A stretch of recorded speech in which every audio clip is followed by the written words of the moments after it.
Melihat giatnya usaha Bapak dan Odesa ini dalam memfasilitasi pembagian bibit dan usaha tani di lingkungan desa ini.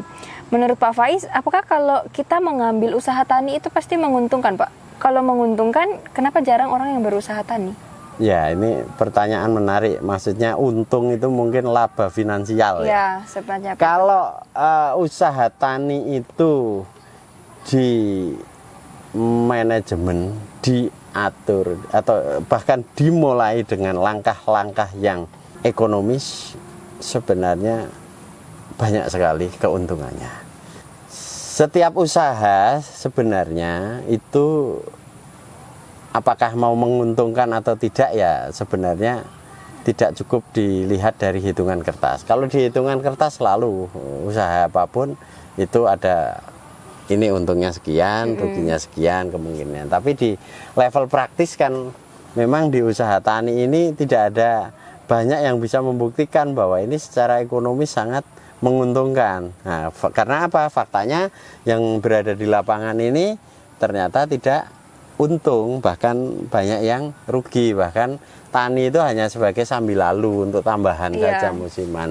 Tapi sebenarnya tidak begitu juga. Kenapa usaha tani kita itu kalah produktif, kalah nilai dibanding dengan 30-40 tahun yang lalu?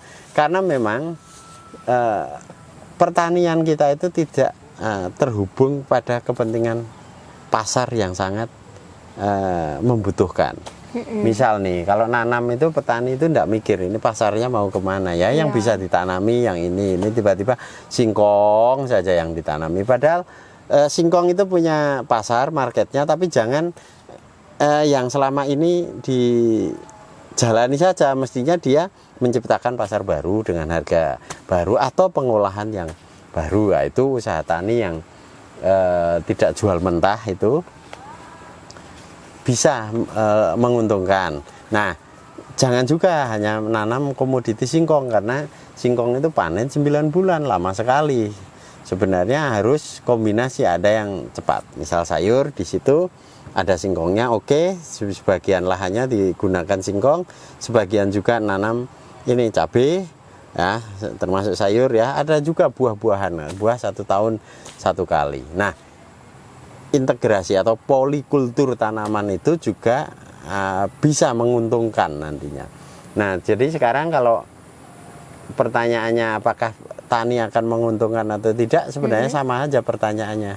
Kamu jadi karyawan itu untung atau tidak? Belum tentu jawabannya. Ada yang bilang ya saya untung daripada nggak dapat pekerjaan. Loh, kalau hitungannya begitu ya iya. Nah, yang kedua, selama ini usaha-usaha tani itu basisnya lebih ke survival, lebih bertahan hidup, bukan ekonomi akumulasi. Tapi kalau di setting ekonomi akumulasi secara serius, ya ini buat teman-teman non petani yang ingin masuk ke dunia pertanian, ya harus menyertakan perangkat-perangkat yang memungkinkan tumbuhnya ekonomi akumulasi. Misalnya SDM-nya juga harus dididik dulu. Nah, selama ini kalau teman-teman kota itu usaha tani lucu, dia seorang direktur kepingin bertani, datang ke sini langsung ketemu petani yang bisanya cuma nyanggul atau mengolah 1-2 tanaman. Untuk jenis tanaman yang aneh-aneh dia belum dikasih ilmu.